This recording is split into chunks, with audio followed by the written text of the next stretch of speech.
Welcome to Liesl's Artistic Studio. The last couple of weeks featuring my craftamo brushes have been busy, wild, and also exciting. So many of you participated in my launch videos, and many of you even bought a set of my brushes. I just want to say thank you all so much for your support. You are a terrific and talented group of artists. I appreciate you so much. I just love this little community. If you did buy one of my sets, I truly hope that you enjoy using it just as much as I have. But today we are going to get back into the normal swing of things and paint this lovely autumn flower together step by step. I really love how this turned out and I cannot wait to share it with you. So let's go ahead and grab some of our watercolor painting supplies and get started. Here I have my palette of watercolor paints. Now usually I have this turned around the other way, but the majority of the colors we'll be using today are actually on this side of the palette. Then of course I have some watercolor paper to paint on. I've chosen to do this in more of a square format. I believe this is an 8.5 inch by 8.5 inch, but this can be done in more of a rectangular shape if you'd rather. Now, I often show how to draw the outlines for these paintings, but I wanted to just jump right into the fun of painting today. So I have an outline for this available on my Etsy shop to help make this process quicker and easier for you. And as a fun surprise, I am actually going to have this outline as well as several of my other autumn outlines on a special sale this week for 20% off. So hop on over and grab these outlines while they are still on sale. What a better way to get into an autumn mood than by painting some beautiful autumn artwork. I will have a link for my Etsy shop as well as information and links for any of the products you see me using today in the description of this video. Then after you print out the outlines from Etsy, all you have to do is trace the outline lightly with a pencil onto your watercolor paper using a light table or even just a well-lit window in your house. In fact, if pencil lines bother you, I've heard of people using water-soluble pencils or ink to do this, so it kind of blends into the painting later. I haven't tried it myself yet, but it sounds like a neat thing to try if you don't like pencil marks on your page. All right, I'm just going to quickly finish taping down my paper with some artist tape, and then I'll go ahead and pull out some brushes to use for this painting. I'll be using some of my craftamo brushes for this piece today, so if you bought a set, you can follow right along with me. If not though, no worries, you can of course use what you have on hand. I think I'll try a large number 10 round and a medium number 6 round for this today. Then of course, we do need some clean water. Now, as you can see, I actually have a few colors on my tray that I was sampling and playing around with just a few minutes ago so I could kind of get the color scheme I was looking for ready. I think what I've picked out will be nice and autumny, but really, you can paint this with whatever colors you'd like. So let's go ahead and pull out the number 6 first and grab a little bit of Paynes gray and mix it with some extra water to lighten it up a little bit for some background leaf colors. I actually have also mixed a tiny bit of this brown color that you see here into it as well. This is just a mixture of burnt umber and ivory black. Now I'll use that light and watered down gray-brown color to paint in a few of these small leaf shapes underneath the flower. Just follow along with me here in some of the same spots that you see me paint, and just remember the colors on this first layer do need to be lighter than the second layer of leaves that we will paint on later. Just something to plan for and keep in mind.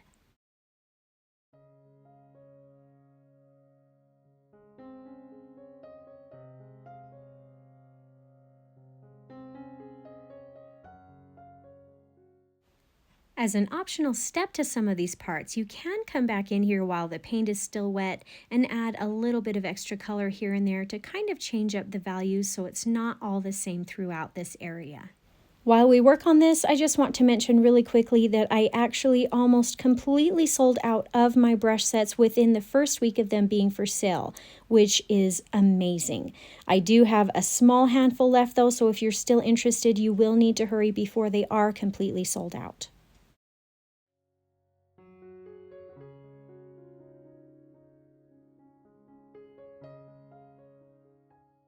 There will be a few dots of this color off to the right side here as well, and then we'll paint in some larger background leaf spaces on the left side.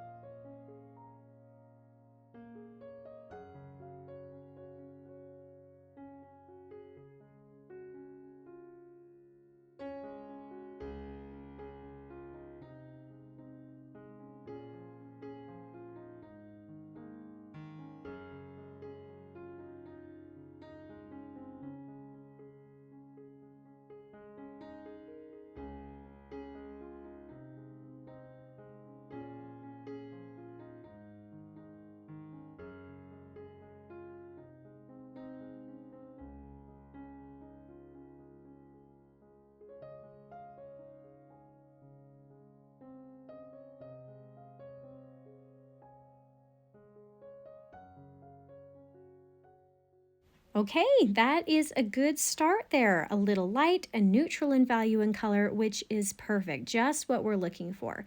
Now we can start adding in some more saturated and darker color over the top of this on the next layer of leaves. I'm going to pull out a little bit of raw sienna first, and then I'll freshen and darken the brown and black colors.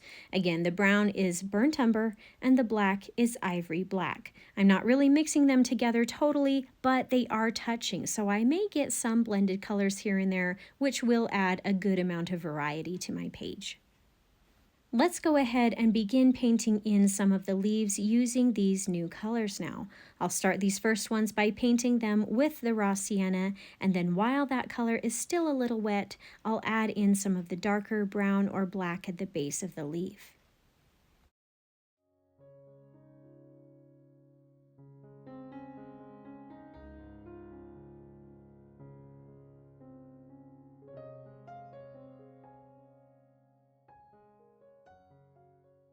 Moving on, I'll paint some of these other leaves with maybe some of the burnt umber and maybe even some of the burnt umber with a touch of ivory black as an accent color. Really, you can do whatever combination of colors you like here. I'm just trying to use a good variety so they don't all look exactly the same.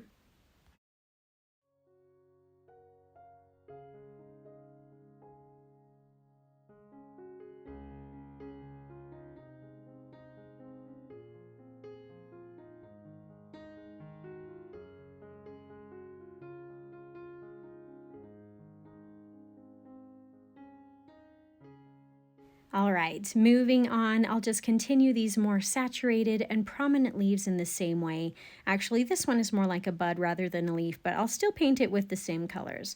I really like painting these leaves with the raw sienna at the tips and then moving on to the darker browns and blacks at the base. When I get to the stems of the flowers here, I'll probably paint them with some of the black as well.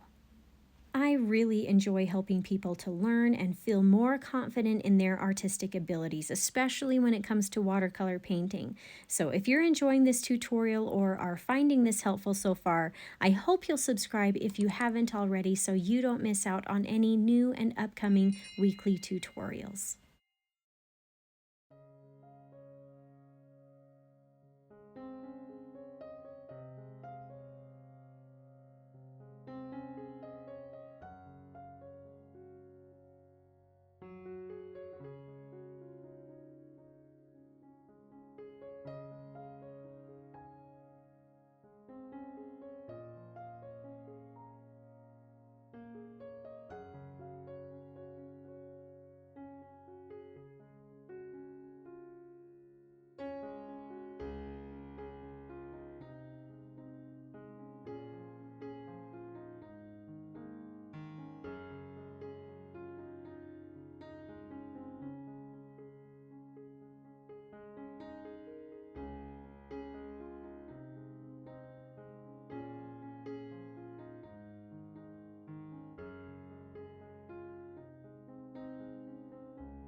Now, at this point, I'm ready to paint the bigger leaves on the page here. So I'm going to go ahead and switch over to the larger number 10 round now. But if it feels too big or you're having a hard time with the bigger brush, you absolutely can still use the number 6 instead.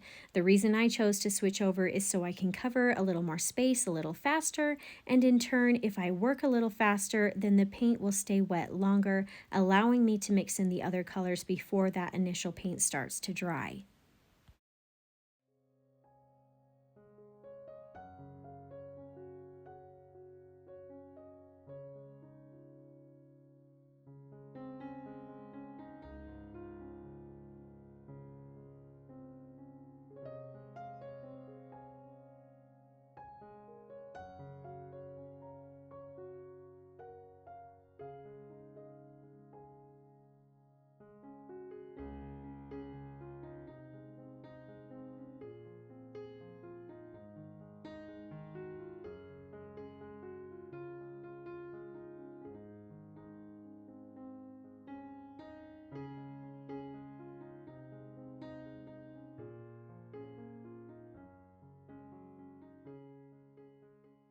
If you ever find that you're getting some blooms or hard lines on the leaves while you paint, that is just a sign that the paint is drying at different rates, or that first paint color you applied has started to dry out a little bit, causing the next colors you're applying to not be able to blend or spread very well.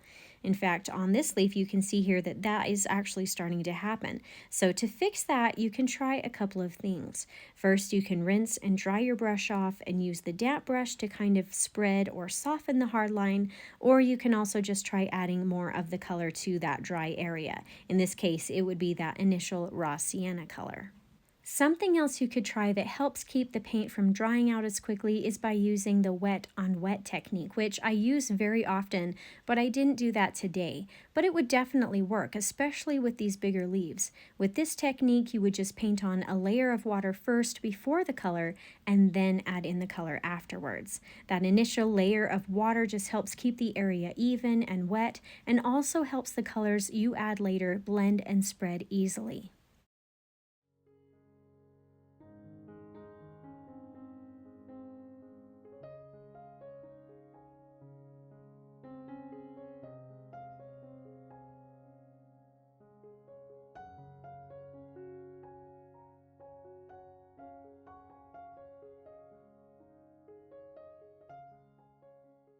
All right, terrific job. We are just about done here. Now we get to finish this piece off with the fun part, and that is painting in the more colorful flower petals.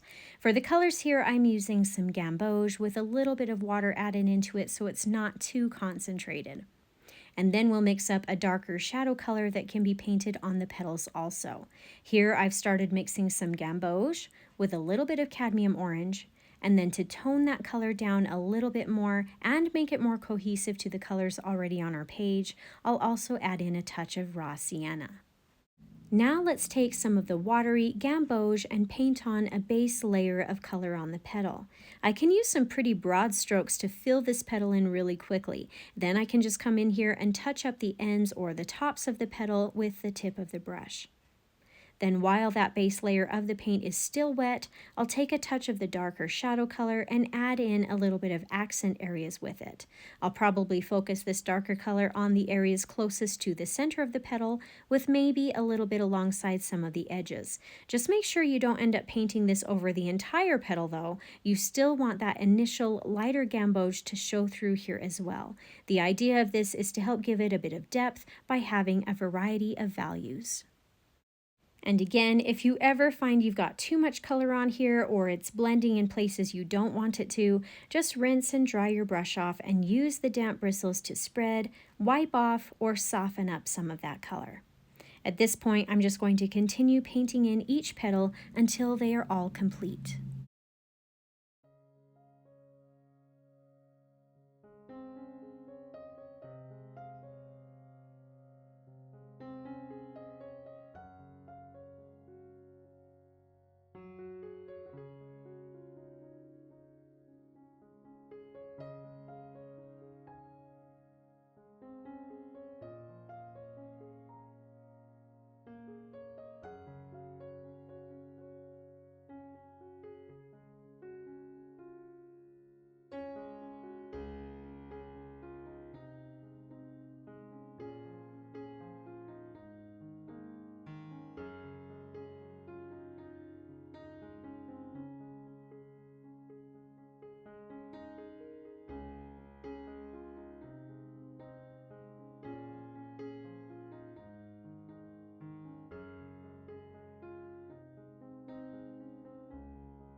Now I'm going to let the petals dry just a little bit here before I paint in this last one so that the colors all don't start to blend into each other.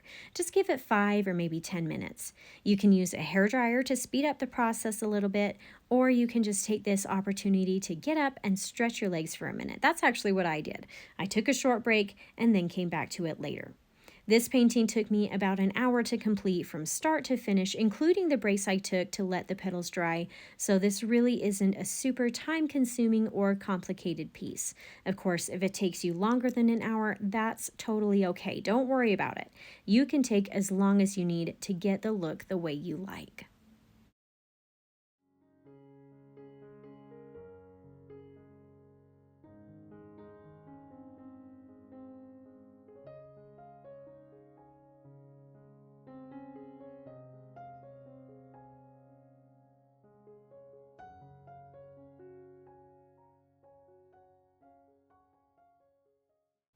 All right, now that I've finished off all of the petals here, I'll let them dry a little bit before I begin painting in the center of the flower. While I wait though, I'm going to add some vein lines onto some of these leaves and petals. I wasn't initially planning on doing this, and although I can use the number 6 to paint these thin lines, I'm going to cheat and pull out this number 1 rigger instead to help me with this. I'll just grab some of this brownish blackish paint and paint on some nice thin lines onto these larger leaves here really quickly.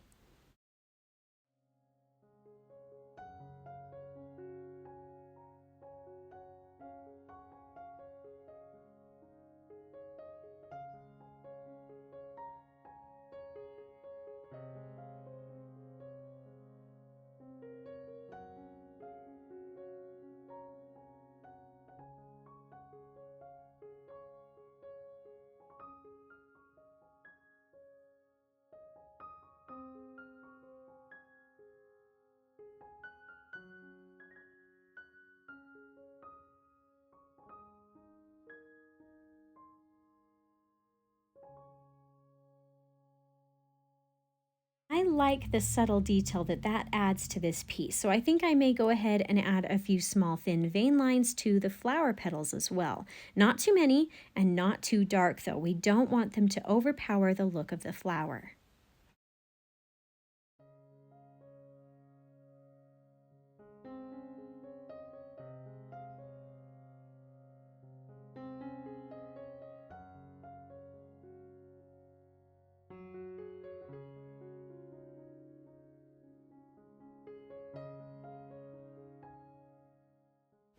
All right, let's finish off this piece by painting in the center of the flower now. I'll switch back over to the number 6 brush again and start off by painting in some lines of the brown color, going around the center area and leaving a white space in the very middle.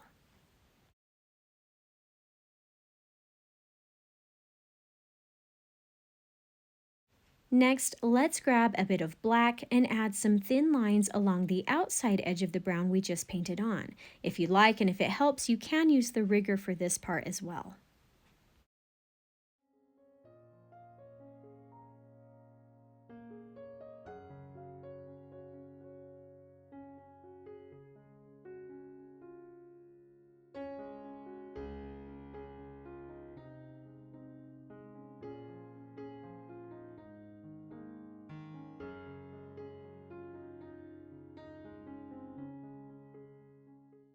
Now I'll just add in a few little dots of black on some of the ends of these outside lines.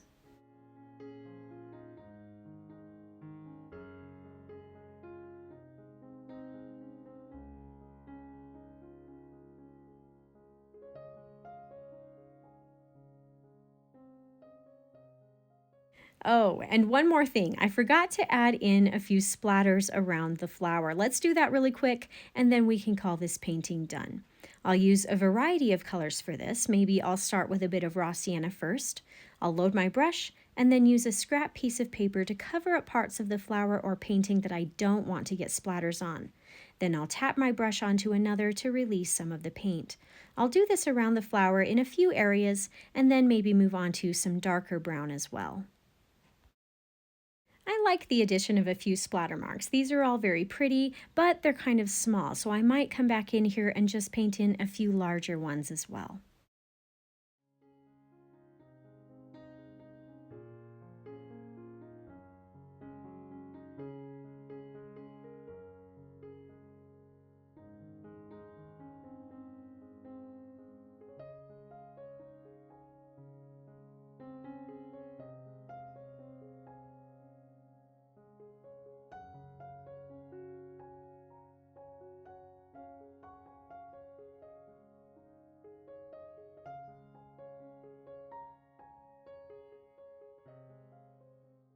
And there we have it, a beautiful little autumn flower, perfect for the season. I just love autumn time. It's my absolute favorite time of year, and this really helped to get me in the mood. I hope you had some fun today and maybe even learned something new. If you did enjoy this tutorial, I hope you'll consider subscribing to my channel so I can continue to help you discover your artistic side.